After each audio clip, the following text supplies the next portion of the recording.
Bismillahirrahmanirrahim. Assalamualaikum warahmatullahi wabarakatuh. Alhamdulillah wassalatu wassalamu ala Rasulillah wa ala alihi wa sahbihi wa mawalah wa la hawla wa la quwwata illa billahi wa ba'du.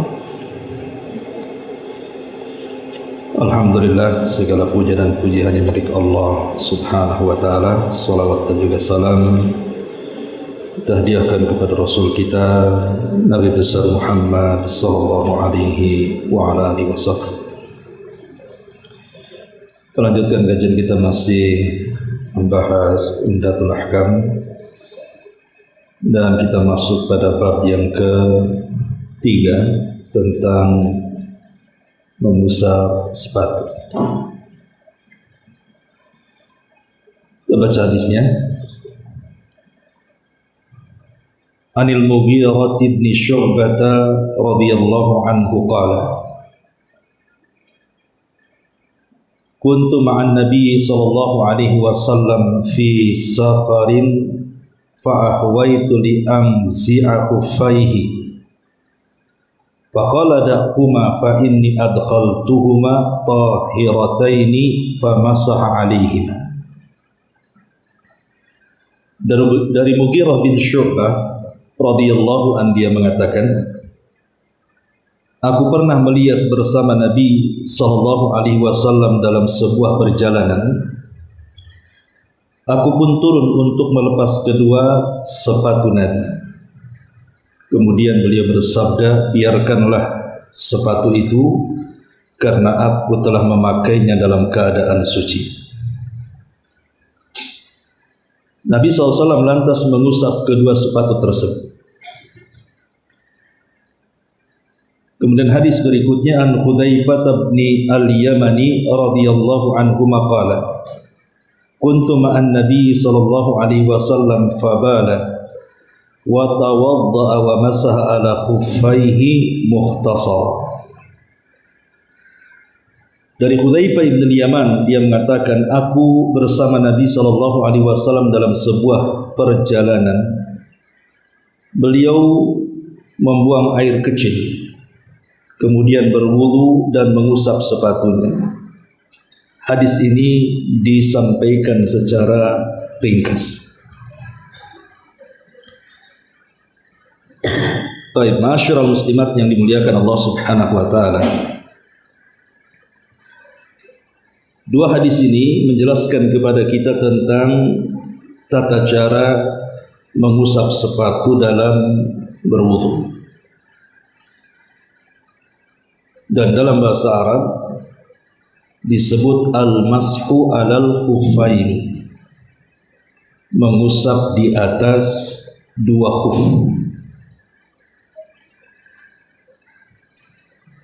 Mengusap dalam bahasa Arab adalah imrarul yadi al-mubtallati bila tasyilin. Jadi mengusap dalam bahasa Arab itu melewatkan tangan yang basah tanpa pengaliran air. Artinya kalau kita ambil air begini, maka airnya kita ciprat-cipratkan begini. Jadi airnya tidak banyak, hanya basah saja di tangan. Jadi habis ngambil air, terus diciprat begini, baru diusap. Itu namanya al-mashu dalam bahasa Arab. Adapun al-khuffaini, al-khuff huwa ma yulbas fir rajuli min jildin raqiqin. Jadi al-khuff alias sepatu adalah apa yang dipakai di kaki seseorang laki-laki dari kulit yang sangat tipis. Itu disebut dengan mashul khuffaini. Jadi mengusap dengan tangan yang tidak membawa air tapi basah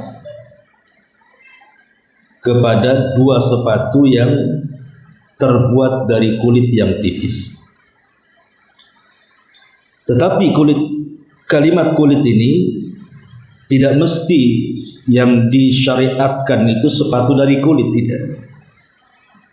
Jadi semua yang dianggap sepatu secara adat istiadat walaupun tidak terbuat dari kulit maka tetap disyariatkan mengusap sepatu. Kemudian dikiaskan oleh para ulama kepada kaos kaki, atau dalam bahasa Arab disebut jarobaini, dua kaos kaki. Dengan catatan dua kaos kaki itu harus tebal.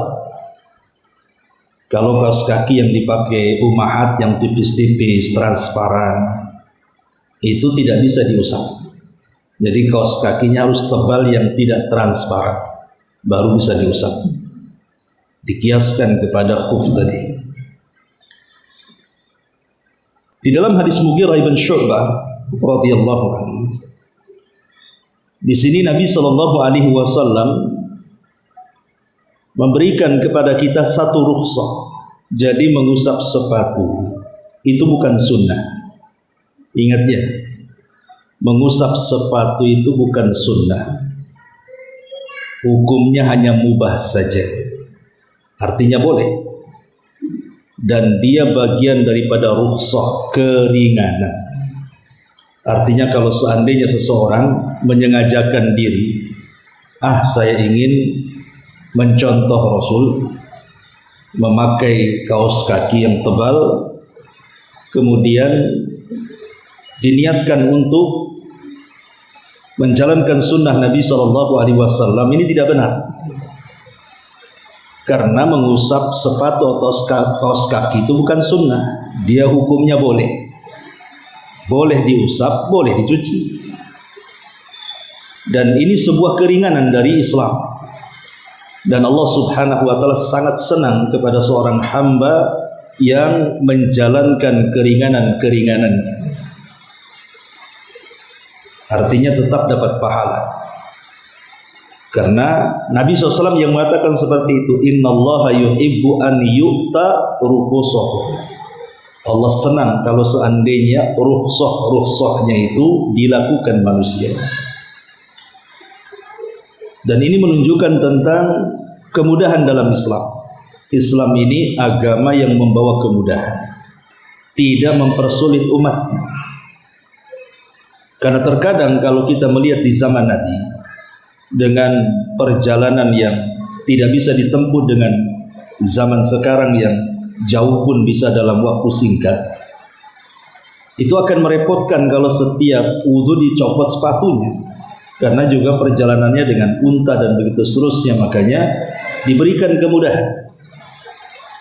Tetapi kemudahan ini tetap berlaku dari Nabi SAW, dari zaman Rasul sampai hari ini tetap berlaku kemudahan tentang mengusap kedua sepatu atau kedua kaos kaki yang tebal itu.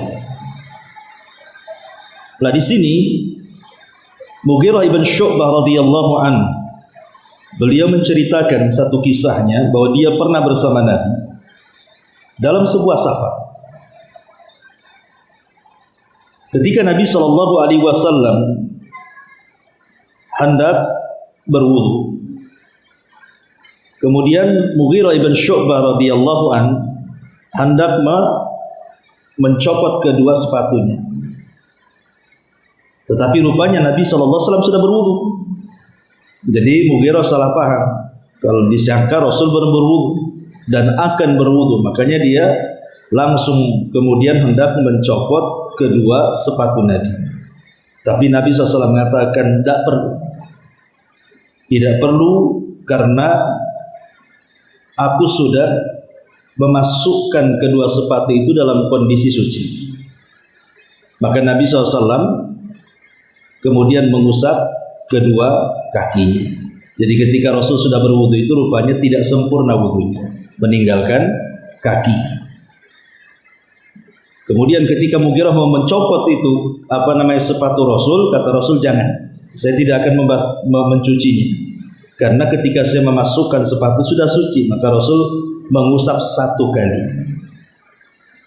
Di sini terjadi khilaf ulama, apakah mengusap sepatu itu dengan dua tangan sekaligus, bukan satu-satu. Pamannya yang kanan dulu, ini ya. Jadi pamannya ini ujung sepatunya.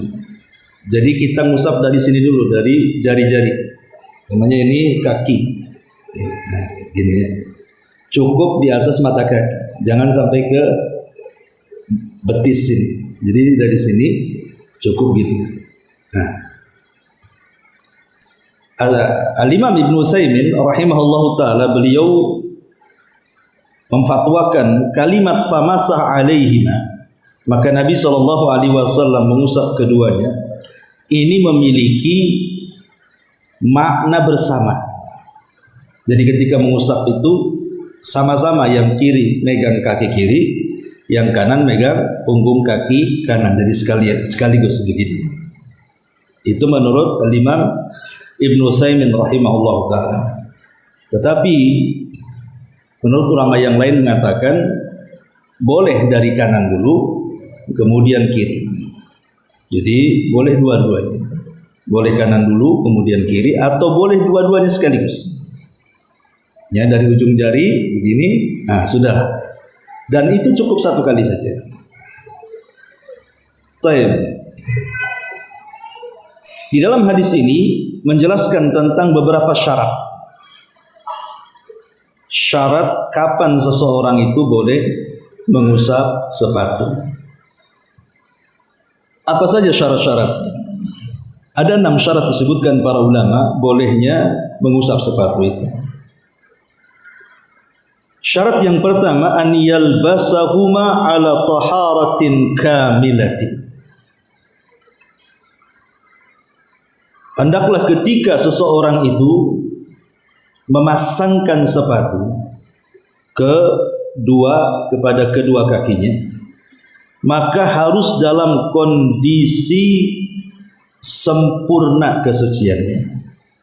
Artinya dia tidak memiliki hadas besar dan tidak memiliki hadas kecil. Jadi harus betul-betul terbebas dari dua hadas itu.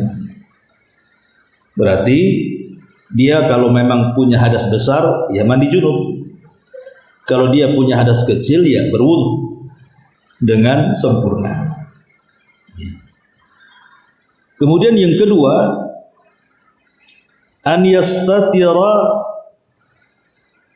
mahallul fardhi wa huwa kullul qadamaini ma'al ka'bain. Sepatu yang dipakai itu harus menutup kedua mata kaki. Kalau seandainya seseorang memotong sepatunya di tumitnya dan nampak tumitnya, maka itu tidak dikatakan sepatu. Jadi kalimat khuf dalam bahasa Arab adalah sepatu yang menutup kedua mata kaki. Kalau tidak menutup kedua mata kaki namanya sandal. Itulah perbedaannya, sandal dengan sepatu. Jadi kalau sepatu menutup bukan hanya punggung daripada kaki, tetapi sampai ke mata kaki. Kalau sampai kemudian di bawah mata kaki, maka tidak dianggap sepatu. Dia adalah sandal. Ini yang kedua. Kemudian yang ketiga, an yakuna sabitaini 'alal qadamain. Penutup punggung sepatu itu dia harus menyatu dengan bawah sepatu. Ya, bukan dipasang gitu ya. Dia memang nyatu antara punggung dengan bawah, ya kayak sepatu-sepatu. Makanya kemudian menjadi khilaf ulama, macam mana kalau ditali supaya nyatu, kan kita pasang dulu bawahnya, kemudian kita tutup, kemudian kita ikat. Ya. Apakah kemudian juga boleh seseorang mengusap kedua khufnya? Dari sini syaratnya harus sabitaini, bukan bisa dilepas, memang harus jadi nyatu. Nah itu syaratnya. Ya. Kemudian yang keempat, an yakuna mubahaini. Kedua sepatunya harus mubah. Tidak boleh sepatunya mengandung yang haram, seperti sepatu hasil curian atau sepatu gosok Ya, gosop itu artinya mengambil tanpa izin walaupun mau dikembalikan. Itu gosop nih. Ini tradisi gosop paling banyak di pesantren biasanya. Ini sendal saya mana ini? Tentu diambil kawannya. Ya. Masalahnya semua sama swallow aja semua kan. Ya. Jadi tidak boleh kemudian sepatunya itu dari hasil curi ataupun gosok, ataupun terbuat dari hal-hal yang diharamkan. Seperti bagi laki-laki tidak boleh kain sutra, ataupun dari kulit-kulit yang memang diharamkan, kulit babi, kulit anjing dan yang semacamnya. Jadi harus mubah betul-betul sepatunya. Sebab kalau sepatunya mengandung haram tidak boleh. Ini syarat masalahnya. Ya. Kemudian yang kelima, an yakuna tahiratain. Sepatunya diperiksa dulu. Apakah ada najis nempel di situ? Jadi harus suci sepatunya. Tidak boleh kalau nempel najis di situ, entah nginjak kencing atau nginjak kotoran manusia atau nginjak najis yang lainnya, maka tidak boleh diusap. Karena itu syaratnya sepatunya harus suci. Kemudian yang kedua, an yakuna safiqaini. Sepatu zaman sekarang kan ada yang tipis sekali, transparan gitu ya. Ada yang berlubang-lubang. Tidak boleh. Jadi harus betul-betul tebal dan tertutup. Tidak boleh sampai sepatu yang ada lubang-lubangnya atau transparan gitu. Betul-betul tertutup. Nah, inilah 6 syarat yang disebutkan para ulama. Jadi ketika memasang, kita sudah harus suci dari hadas besar dan hadas kecil, alias kita sudah mandi junub dan berwudu, baru kemudian dipasang. Yang kedua, harus menutup semua kaki sampai ke mata kaki. Kalau di bawah mata kaki namanya sandal. Yang ketiga, harus nempel antara punggung sepatu dengan bawah alas sepatu. Mungkin dijahit gitu ya. Nah, sekarang kan biasanya sandal-sandal sepatu-sepatu yang nganga itu kan, karena mungkin kualitasnya buruk, lemnya juga kurang kuat, kadang-kadang nganga mau makan siapa di situ kan. Kadang-kadang kan disol tuh. Nah, itu tidak ada masalah atau karena kan nanti jadi nyatu lagi kan. Kalau ditali kan nanti talinya lepas. Ya, kalau disol kan memang diikat kan, itu berarti memang sudah nempel dengan bawahnya. Ya. Kemudian juga harus mubah, bukan sepatu curian, beli dari hasil korupsi, beli hasil nipu, hasil gosok, atau benda zatnya itu haram. Mungkin pakai kulit babi, kulit anjing, ataupun dari sutra bagi laki-laki, maka tidak boleh. Kemudian yang kelima, sepatunya harus suci, tidak boleh nempel najis di situ. Dan yang terakhir, harus tebal, tidak transparan. Kalau itu bentuknya kaos kaki. Ya, kalau sepatu rata-rata sih kalau sepatu tebal-tebal lah. Tapi ada juga saya pernah lihat sepatu itu transparan, ada yang lubang-lubang gitu ya. Ya, mungkin kalau kaos kaki ya memang kebanyakan yang dipakai umat kan ada yang suka yang tipis-tipis, tampak ya. Maka harus yang tebal kaos kakinya, baru boleh mengusap sepatu. Nah, itulah sebagian daripada syarat yang disebutkan para ulama tentang masalah kapan seseorang itu mashul khuffaini. Taib. Lalu berapa lama seseorang itu boleh mengusap sepatu setelah dia niat? Harus ada niat ya, tetap niat. Ketika berwudu kita niatkan bahwa setelah wudu ini maka saya akan mengusap baik sepatu atau kaos kaki. Para ulama mengatakan tentang berapa lama. Maka dalam hadis Nabi SAW mengatakan bagi seorang musafir maka diberikan waktu 3 hari 3 malam. bagi seorang musafir 3 hari 3 malam, umpamanya umroh lah ibu ya, mau umroh kan jauh tuh, secara otomatis maka terkadang ada kesulitan, makanya sebaiknya kalau mau safar jauh tidak mesti umroh, atau mungkin pikir nanti kesulitan mau melepas kaos kaki di tengah umum ya, maka sebaiknya dari rumah berwudu, pasang kakinya, niatkan mau masuk khufain, sehingga ketika di tengah perjalanan kan tidak usah copot-copot sepatu, copot-copot kaos kaki kan, cukup diusap sekali saja, begini ya, di atas mata kaki. Tapi bagi seorang yang mukim hanya boleh 1 hari 1 malam saja. Umpamanya ibu, kan ada, saya pun sering merasakan kalau lagi demam itu kan apa istilah gregesnya. Itu kalau pijak keramik itu kayaknya gimana gitu ya. Kalau orang sakit kan pijak keramik kedinginan tuh kayaknya males gitu. Lah boleh kita ini menggunakan rukhsah ini di rumah, pakai kaos kaki tebal. Ya, tapi syaratnya berwudu dulu. Ya, setelah berwudu sempurna baru dimasukkan kaos kakinya dan niat akan masuk khufain. Maka dibolehkan 1 hari 1 malam, tergantung jamnya. Jadi ibu kalau masuknya jam 7 gitu ya, jam 7 pagi, nanti jam 7 pagi besok berarti sudah selesai itu. Harus mulai lagi wudu lagi, lepas wudu lagi, masukkan. Ya.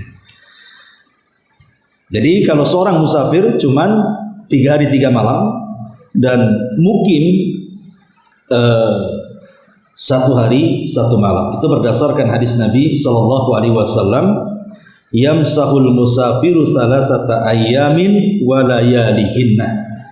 Seorang musafir boleh mengusap 3 hari dan 3 malam. Adapun seorang yang mukim, maka Nabi sallallahu alaihi wasallam mengatakan cukup 1 kali saja. Baik, kita akan membahas lebih dalam lagi. Kita buat beberapa masalah.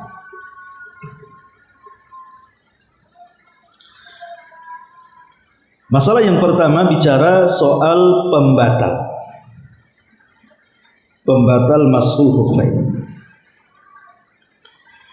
Pembatal mashul khufain ini mencakup seluruh pembatal wudu. Jadi pembatal mashul khufain termasuk juga seluruh pembatal wudu. Jadi kalau kita mendatangkan pembatal-pembatal wudu, berarti masuk juga pada pembatal-pembatal mashul khufain. Ini yang pertama. Kemudian yang kedua, sesuatu yang mewajibkan mandi besar. Sesuatu yang mewajibkan mandi besar seperti junub ataupun mimpi basah. Junub itu hubungan suami istri, atau mimpi basah, atau ibu haid, tiba-tiba ibu haid, ataupun nifas, ya. Lah itu kan hal-hal yang mewajibkan. Jadi apapun yang mewajibkan mandi, maka batal mengusap sepatu. Ini yang kedua. Yang ketiga, inqidha'ul muddatil masjid, selesainya waktu pengusapan. Kalau musafir 3 hari 3 malam, berarti kalau sudah 3 hari 3 malam, maka tidak boleh diusap lagi, harus dicuci. Kalau mukim 1 hari 1 malam. Atau yang keempat, naz'ul khuffi, tiba-tiba ibu gatal kakinya, dilepas pula sepatunya. Maka kalau sudah dilepas sepatu, tidak berlaku lagi mengusap, walaupun baru 1 jam, gara-gara gatal atau gigit semut, akhirnya dibuka, digaruk, dipasang lagi, tidak bisa. Ya, berarti memulai dari awal lagi. Kalau sudah dilepas, pengen mengusap, berarti diawali lagi, wudu lagi, kemudian baru niat mengusap sepatu, baru dimasukkan kembali. Jadi di antara pembatalnya adalah mencabut sepatu. Jadi itu di antara pembatal-pembatal Ada 4 di sini. Pertama saya ulangi, seluruh pembatal wudu masuk kepada pembatal masul khufain. Kemudian yang kedua, apa tadi yang kedua? Iya, sesuatu yang mewajibkan mandi, maka batal masul khufainnya. Kemudian yang ketiga, habisnya waktu. Dan yang terakhir, dilepasnya sepatu. Inilah yang disebut dengan pembatal-pembatal masul khufain. Taib ma'asyiral muslimat yang dimuliakan Allah Subhanahu wa taala. Nanti terakhir kita praktekkan ya, biar jelas.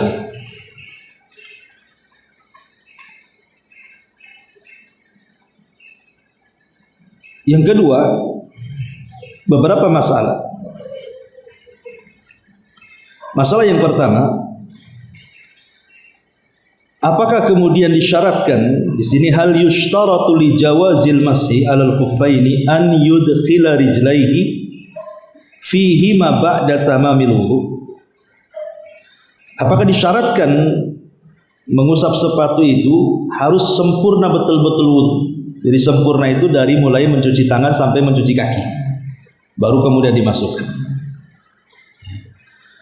Ataukah ketika mencuci kaki dulu yang kanan baru dimasukkan sepatunya, kemudian mencuci kaki yang kiri baru dimasukkan sepatunya satu-satu? Ini yang dibahas oleh para ulama. Imam Malik rahimahullahu ta'ala dan Imam Syafi'i mengatakan tidak boleh seseorang itu memasukkan sepatu satu-satu. Artinya satu-satu itu dicuci dulu kaki yang kanan, kemudian baru dimasukkan sepatunya. Dicuci kaki yang kiri, baru dimasukkan ke sepatunya ke kiri. Bukan begitu caranya, kata Imam Malik dan juga Imam Syafi'i dan juga Imam Ahmad. Jadi harus total dulu sempurna wudunya. Tidak boleh satu-satu, sempurnakan dulu mencuci kaki dua-duanya, baru selesai pasang sepatu. Tetapi Abu Hanifah dan juga Imam Ats-Tsauri, Sufyan Ats-Tsauri, dan ini yang dipilih oleh Imam Ibnul Munzir dan juga Syekhul Islam Ibn Taimiyah rahimahullahu taala. Maka seseorang dibolehkan kemudian memasang satu-satu, tidak ada masalah. Ya, baik suci secara sempurna ataupun dipasang satu-satu, maka tidak ada masalah. Dan ini kan masalah khilafiyah ya, berarti bisa dilakukan dua-duanya.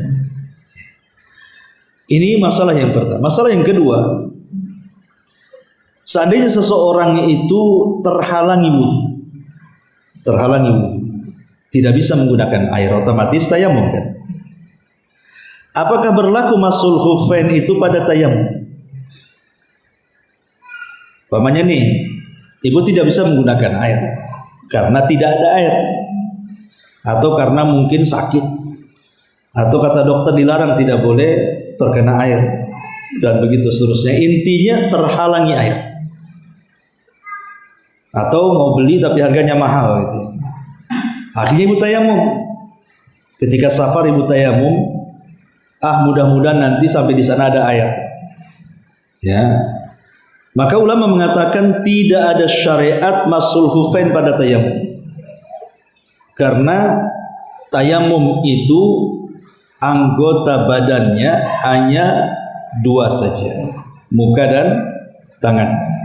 Ya, muka dan tangan saja kan, tidak mengusap kaki.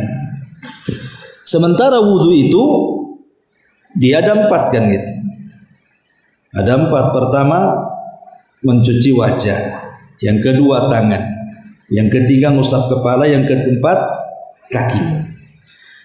Dari sini kita tahu bahwa masul khufain itu pengganti pencuci kaki. Maka karena dia sebagai menggantikan mencuci kaki, maka tidak ada syariat masul khufain itu dalam bab tayamum. Dia hanya ada dalam bab wudu saja. Ini masalah yang kedua. Kemudian tentang batasan. Tadi saya sudah jelaskan batasan sepatu itu harus menutup mata kaki. Masalah yang lain, bagaimana kalau seandainya sepatu itu ada robeknya sehingga nampak kulit kakinya. Lain kalau umpamanya dilapis dengan kaos kaki, kan nggak nampak kulitnya kan. Ya. Maka para ulama mengatakan kalau robek maka tidak disyariatkan masul khufain. Kenapa? Karena nampak bagian wudunya. Berarti yang bagian wudu itu harus dicuci. Ada nampak kan? Ya. Dan tidak mungkin menggabungkan antara mengusap dan mencuci. Makanya sebagian ulama mengatakan sepatu yang robek sehingga nampak kulit kakinya maka tidak disyariatkan untuk mengusap. Satu pendapat. Tapi pendapat yang lainnya bahwa, dan ini pendapat jumhur malah, dibolehkan selama itu disebut sepatu. Walaupun robek, kalau itu masih disebut sepatu, tidak berubah menjadi sandal, maka masih boleh untuk diusap. Jadi sebagian ulama mengatakan seperti itu. Artinya memungkinkan dipakai lah, bukan sepatu rusak gitu ya. Ini dua pendapat juga, ada yang membolehkan, ada yang tidak membolehkan. Adapun apakah harus niat? Maka ulama mengatakan sunnah saja niatnya, karena dia bagian daripada wudu. Sehingga niatnya niat wudu, bukan niat mengusap sepatu. Maka dia tidak dimasukkan dalam rukun. Tapi ulama mengatakan sunnah saja hukumnya, sekalipun tidak niat maka sah mengusap sepatu, karena itu hukumnya sunnah, tidak sampai kepada rukun, karena itu bagian daripada masuk dalam rukun wudu. Nah, ini beberapa masalah.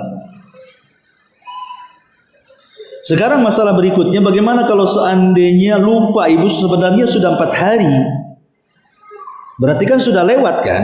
Kalau kan musafir kan sehari 3 hari 3 malam.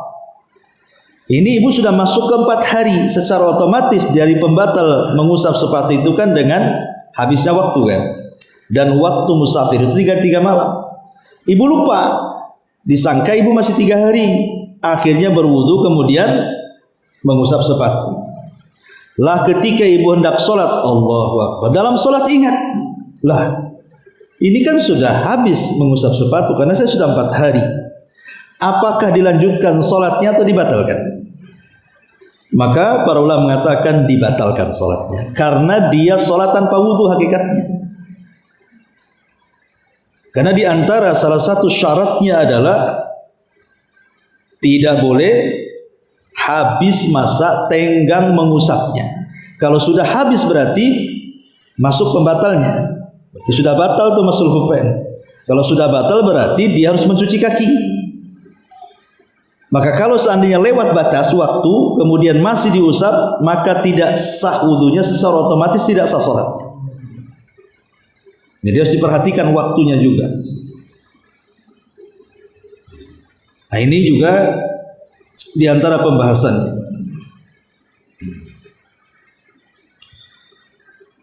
Kemudian juga seseorang yang mencabut sepatunya dan dia tidak mendatangkan pembatal-pembatal wudu, tidak kentut, ya tidak berak, tidak apa gitu kan, masih suci. Kemudian dia ingin mengulang karena habis waktunya. Apakah wudu lagi ataukah cukup dicabut kemudian dipasang lagi? Kan dia masih suci kan? Berdasarkan hadis ini, zahirnya adalah Nabi SAW ketika hendak dicabut sepatunya kata Rasul, jangan, karena saya dalam kondisi suci. Nah, ini sudah habis masa waktunya dan dia masih suci. Apakah kemudian wudu lagi dan mencuci kakinya baru memasukkan kembali, ataukah cukup dilepas dipasang lagi karena dia sudah suci kan gitu. Maka ulama mengatakan tetap tidak boleh, dia harus berwudu. Tidak boleh tetap berwudu karena di antara pembatal wudu adalah mencabut. Kan tadi sudah disebutkan di antara pembatalnya mencabut. Kalau sudah dicabut batal semuanya. Berarti harus berwudu lagi dia. Ya, maka Ini diantara hukum-hukum yang berkaitan dengan mashul khufain. Ya. Jadi saya praktekkan sedikitnya. Ini ya. Jadi ini kaki, umpamanya pakai sepatu, maka pusatnya begini. Nah, dari sini, nah itu saja. Ya, jadi ini tangan yang ini ke kiri, apa begini ada patah dan ini jadi ini di sini, nah sudah ada di situ. Tidak perlu sampai ke atas, cukup sampai sini. Di atas ini kan mata kaki ini. Itu saja, sekali saja. Ya, jadi beda ya. Kalau wudu kan 3 kali cucian. Kalau mashul khufain sekali saja. Dan ingat, ketika pemainnya ini ambil air, ya, ambil airnya.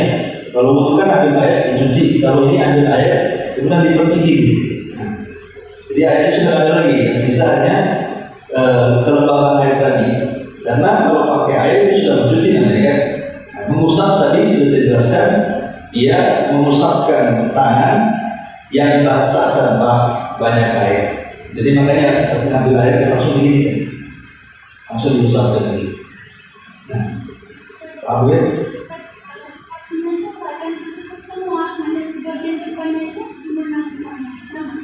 Ada masalah. Yang penting punggung.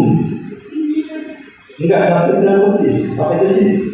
Ini kan mata kaki ya. Berarti dari sini sampai sini. Di atas mata kaki.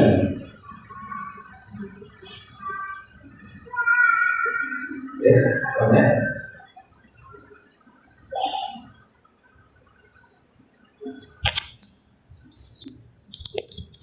Jadi mengusap itu sebagaimana berwudu juga kan dia sampai mata kaki. Artinya di atasnya mata kaki. Maka mengusap juga sama di atas mata kaki sedikit, tapi tidak sampai ke betis.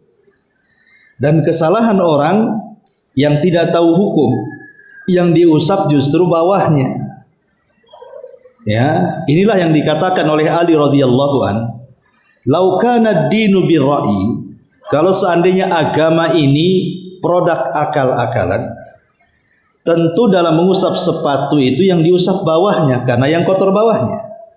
Bukan yang atasnya, tapi karena agama bukan akal-akalan, samina wa ata'na. Begitulah Rasulullah SAW mengusap sepatu.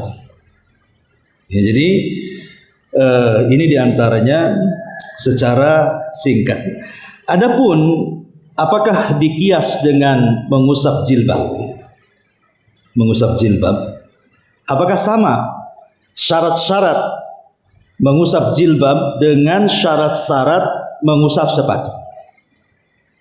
Karena bagi wanita di tempat-tempat umum tentu agak kesulitan kalau membuka, ya, sehingga dibolehkan seseorang itu mengusap jilbab atau laki-laki pakai imamah, kecuali kalau topi kayak gini tidak boleh diusap. Kenapa?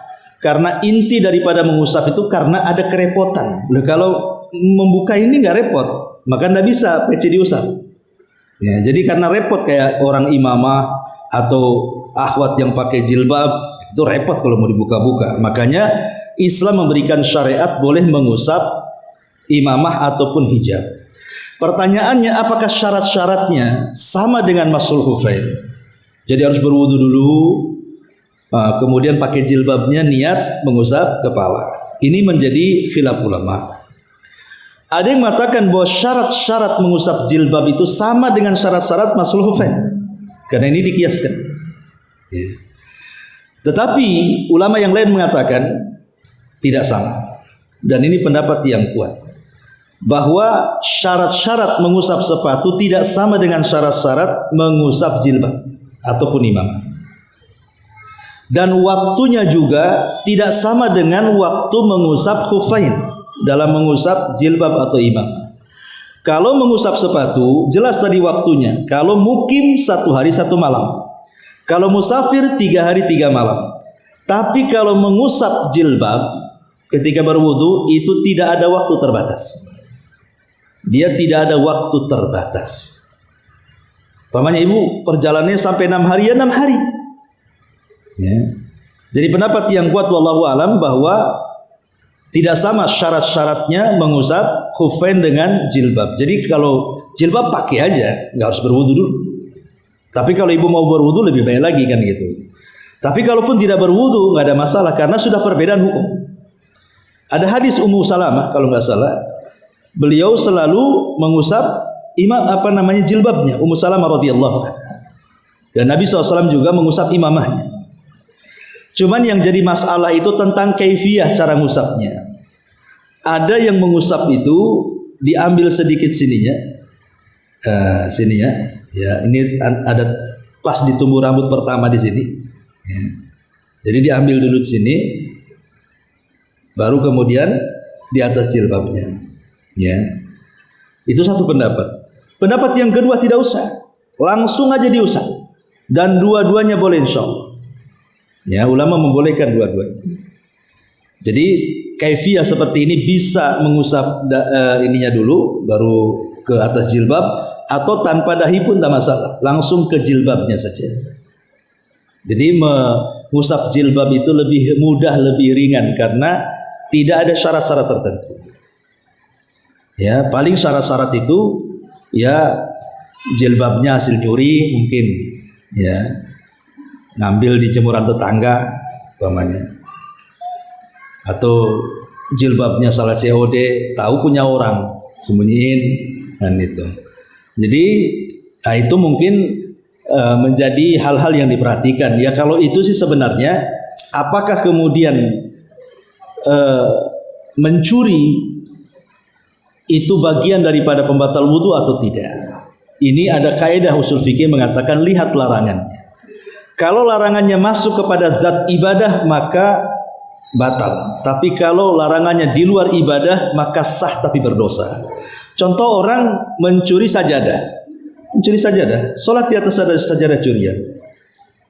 Apakah kemudian mencuri sajadah ini bagian dari pembatal-pembatal salat karena masuk pada zat ibadah atau di luar ibadah?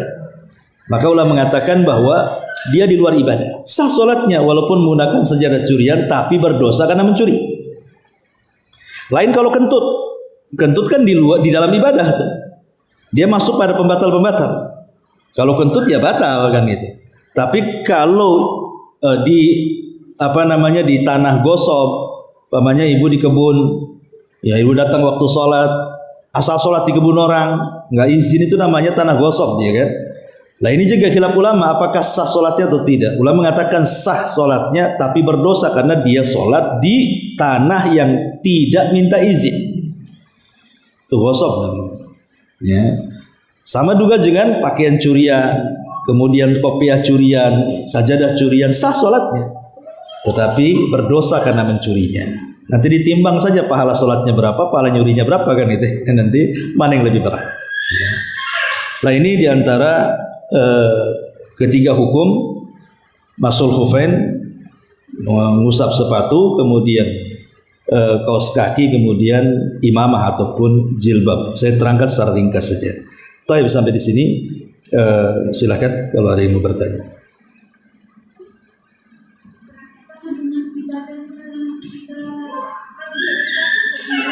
Bentar Om, enggak dengar.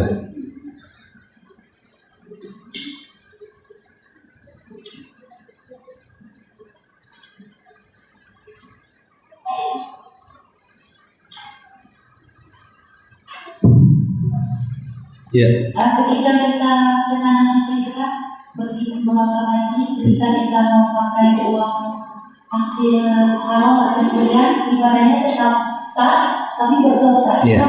Iya sah. Karena bukan pembatal haji. Pembatal haji itu ya kalau meninggalkan rukun. Nah itu ya. Ini kan dia tetap manasiknya sama. Rukun-rukunnya, syarat-syaratnya, wajib-wajibnya dilaksanakan. Sah hajinya. Sah hajinya tidak ada kaitan dengan pahala dan tidak ya. Seperti artis itu kan yang memakai uang hasil. Iya, maksudnya harus dibedakan. Hukum sah sebuah ibadah dengan hukum berpahala sebuah ibadah itu beda. Contoh begini. Ada orang sholat, Allahu Akbar. Dari awal sampai akhir otaknya tidak dalam sholat. Otaknya itu nginget, besok nih harus bayar cicilan. Ya, sampai selesai sholat, ingat bayar cicilan aja. Jadi dia baca Fatihah, baca surat itu ya, dia nggak sadar karena yang dipikir itu aja dari awal sampai akhir. Sah sholat. Tapi apakah berpahala? Kan tidak. Bisa saja hilang pahalanya atau dikurangi pahalanya. Wallahu alam, itu urusan Allah kan. Ya. Nah, sama juga dengan tadi haji. Haji juga sama. Kalau mamanya haji ini ataupun umroh menggunakan uang curian, hasil korupsi, hasil ngepet atau apa gitu kan, sah-sah saja hajinya kalau dia mendatangkan rukun, syarat dan wajib. Ya, tapi dia berdosa karena mencurinya tadi. Ya, nanti ditimbang aja lah, karena harus dibedakan antara sahnya sholat dengan berpahalanya sebuah ibadah. Itu beda bang. Wallahu a'lam. Ada titipan pertanyaan Ustaz. Ya. Di luar dari tema, bagaimana seorang istri yang menolak ajakan suaminya untuk bersenggama di malam hari dikarenakan suami sering menuduh istri kalau istrinya itu seorang pelacur atau pezina, dan padahal anak itu yang ada sama dia itu jelas-jelas anak dari suaminya, tapi karena sikap cemburu dan emosi suaminya dia katakan itu anak hasil zina, sehingga sakit hati istri, dan istri itu tidak mau lagi diajak berhubungan sama suami. Kenapa nggak tes DNA? Harusnya kan dia tes DNA supaya menghilangkan kecurigaan. Mungkin bukan pezina, mungkin selingkuh, mungkin ya. Padahal jelas Ustaz istrinya itu pakai hijab dan perginya jelas kemana, dan anaknya pun milik bapaknya ya Ustaz.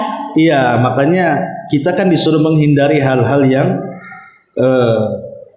mendatangkan tuhmah, tuduhan. Salah satu, kalau dia tidak tes DNA, ya selamanya suaminya akan curiga. Dan suaminya salah menuduh. Karena menuduh tanpa bukti itu dalam Islam dicambuk dia. Dia harus datangkan 4 saksi. Suaminya ya, 4 saksi ini dia harus melihat langsung. Seperti pulpen masuk ke lubang botol. Jadi bukan hanya ketika digerebek yang satu telanjang sana, yang satu telanjang sini, tidak bisa. Jadi menyaksikan ketika dia berhubungan. Umpamanya CCTV, kan sekarang pakai CCTV kan, akan jelas tuh nampak. Tapi kalau digerebek yang satu di pojok sana, satu di, kita tidak tahu apakah dia berhubungan atau tidak. Jadi saksi pun betul-betul ketat dalam Islam. Kalau tidak menyaksikan betul, maka tuduhannya tidak bisa. Sampai walaupun sudah ketahuan satu rumah lah ya, umpamanya dia di kos-kosan, dilabrak, rupanya berdua-duaan, tidak bisa langsung dituduh dia berzina. Ya selingkuh bisa. Selingkuh kan tidak harus berzina. Ya, mungkin dia nusus dalam bahasa Arab dan sudah berhak diceraikan. Ya. Kasus yang tadi ceritakan ini terpulang kepada istrinya. Terpulang kepada istrinya karena dia sudah menuduh. Kalau sudah menuduh, buktikan kalau dia berzina. Karena yang dituduh itu cukup bersumpah dalam Islam. Jadi tidak harus mendatangkan apa-apa. Buktikan, minta buktikan, ajak suaminya tes DNA. Dicocokkan antara rambut si suami dengan rambut anaknya, kan nanti dites tuh. Jadi yang membuktikan itu yang menuduh, bukan istri. Lah kalau seandainya terus-terusan dituduh, ya berhak istri menolak, tidak ada masalah. Nggak ada masalah menolak, karena dia harusnya punya hak dari suaminya dalam bentuk wa ashiruhunna bil ma'ruf. Kan dalam rumah tangga itu kaidahnya cuma satu, wa ashiruhunna bil ma'ruf. Pergauli mereka dengan baik, baik suami kepada istri ataupun istri kepada suami. Kalau sudah tuduh-tuduhan kan sudah tidak menggauli mereka dengan baik, apalagi sampai menuduh melakukan dosa besar. Ini kan dosa besar, bukan dosa kecil. Ya, maka solusinya sebaiknya si istri ini meminta bukti kepada suami. Minta bukti. Kalau seandainya memang terbukti dia berzina, berarti kan dusta tuh si istri. Tapi kalau tidak terbukti karena tes DNA-nya sama, ya berarti memang suaminya mencari masalah. Sekarang mudah, alhamdulillah sekarang Allah mudahkan. Zaman dulu susah lah tes DNA, sekarang bawa aja ke dokter. Nanti ketahuan itu, ini punya siapa? Ya, ternyata bukan punya dia. Lihat dari suami tetangga 5 orang itu, mana yang mirip? Tarik dia, tes DNA, kan gitu. Ustaz, masih sambungan yang tadi. Iya. Ketika dalam keadaan normal ya Ustaz, si suami ini memang mengaku itu anak dia, tapi ketika dia dalam keadaan marah dan cemburu yang tidak tahu-tahu cemburu buta itulah dia katakan, dia sering mengatakan. Nggak bisa, itu tuduhan serius dalam Islam. Jadi tetap. Itu dosa besar karena ada hadis, ada Quran, ada Qurannya, ada hadisnya. Yeah. Tentang tuduhan wanita baik-baik dianggap pezina itu ada babnya sendiri dalam Al-Kabair, dosa-dosa besar. Imam Zahabi menyebutkan dalam kitab Al-Kabair itu salah satunya menuduh wanita baik-baik berzina. Ya, karena tidak bisa. Contoh ini Bu, contoh saja. Ibu punya tetangga. Tetangga ini pakaiannya ya kayak wanita nakal, pelacur gitu kan. Pakai rok mini, kemudian dandanannya menor, keluar malam-malam, kemudian pulang subuh, itu saja tidak bisa dituduh pezina. Jangan ibu katakan, itu kerjaannya zina, tidak bisa. Lebih menyaksikan dia menjual diri berzina, kemudian juga ada saksi nggak 4? Kalau nggak ada saksi jangan. Ya, tidak boleh seseorang menuduh sembarangan. Itu yang jelas-jelas nampak lah gitu ya. Pakaiannya seperti wanita remang-remang, wanita malam-malam, wanita nakal kan. Itu saja tidak bisa kita tuduh. Kecuali 2 bisa mendatangkan 4 saksi atau dia ngaku. Kalau tidak ada 2 perkara ini, ibu berdosa. Dalam Islam, ibu dituntut balik sama dia. Bisa dicambuk 80 kali. Makanya nuduh-menuduh ini perkara serius. Sebenarnya sang istri tidak perlu mendatangkan bukti kalau itu bukan anaknya. Walaupun ketika normal itu anaknya, ketika tidak normal itu bukan anaknya, berarti suaminya ini harus dibawa ke psikiater itu. Jangan-jangan dia ada kelainan jiwa dia. Oh bisa kayak gitu. Karena tidak boleh seseorang itu menghilangkan, menasabkan nasab yang bukan nasabnya. Itu dilaknat. Ya. Baik seseorang membuang nasabnya ataupun menasabkan kepada yang bukan nasabnya, itu dua-duanya dilaknat, tidak boleh. Dan itu perkara jahiliyah. Jadi memang ya kecuali kalau ada biaya, kemudian istrinya biar lebih jelas lagi ingin memberikan bukti kepada suaminya, ya lebih baik lagi. Itu kan berarti betul-betul wanita ini berakal, ingin cari solusi. Ya. Datang ke dokter, tolong dicek, minta rambut suaminya ketika tidur biar nggak ketahuan kan itu. Gunting sedikit, bawa ke dokter. Nanti kan ketahuan. Sebentar aja tes DNA itu. Wallahu a'lam. Ustaz, Iya. mengenai mengusap sepatu tadi masih agak bingung. Jadi mengusap sepatu ini dikerjakan apabila kita ingin sholat memakai sepatu ya Ustaz? Iya. Ya kalau nggak sholat pakai sepatu ngapain? Nanti dilepas batal masalah hukum. Iya. Iya. Pamannya gini di bus, contoh. Ini kalau di Jawa itu kan perjalanan bus tuh jauh ya, dari Jawa Timur ke Jawa Barat tuh, Jakarta, Jawa, Surabaya tuh berjam-jam tuh kadang-kadang ya, melewati. Kalau sekarang udah ada tol lah, kalau dulu kan lama. Lah dalam kondisi-kondisi seperti itu kan otomatis walaupun kemudian berada di berhenti sebentar di terminal, ya, kemudian busnya ini nggak bisa sholat nih. Udah ambil wudhu dulu, masuk ke bus, sholat di bus. Karena tidak memungkinkan, karena mungkin umpamanya sopirnya itu hanya ngasih waktu 10 menit untuk kencing aja umpamanya kan. Ya udah ambil wudhu, kemudian masuk rufen sholat di dalam bus. Kalau memang tidak memungkinkan sholat di luar kendaraan, karena sholat wajib itu harus di luar kendaraan, tak boleh di atas kendaraan, kecuali darurat. Di atas pesawat, ya mau gimana lagi? Atau sedang sakit di rumah pengen pakai kaos kaki ya karena demam, nah itu berlaku di situ. Wallahu a'lam. Iya.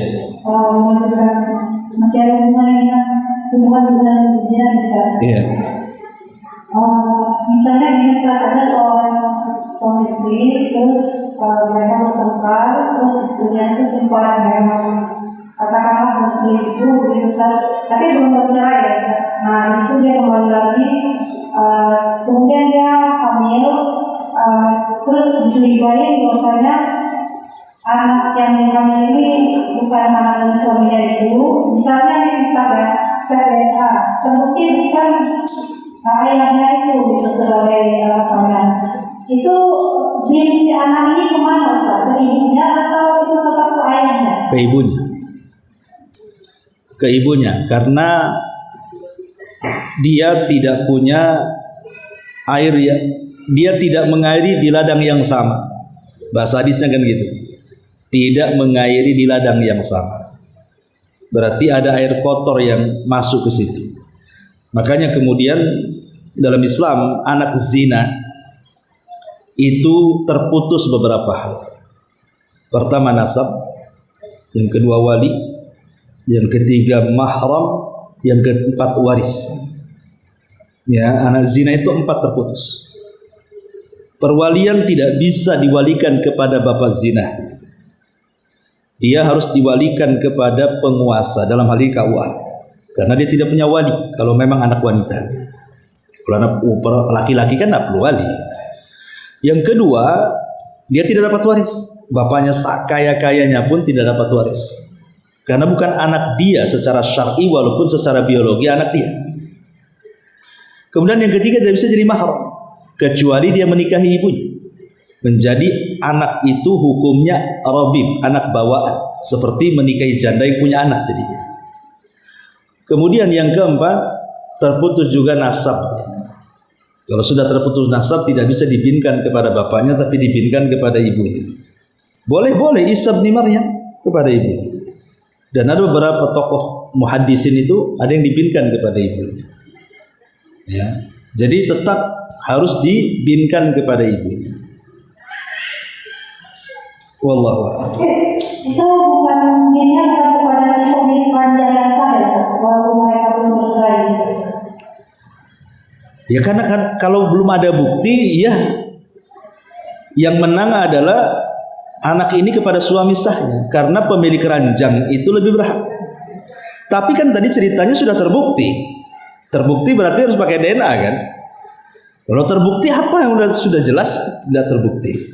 Kalau nggak terbukti hanya tuduh-tuduhan saja ya tetap dinasabkan kepada yang punya ranjang.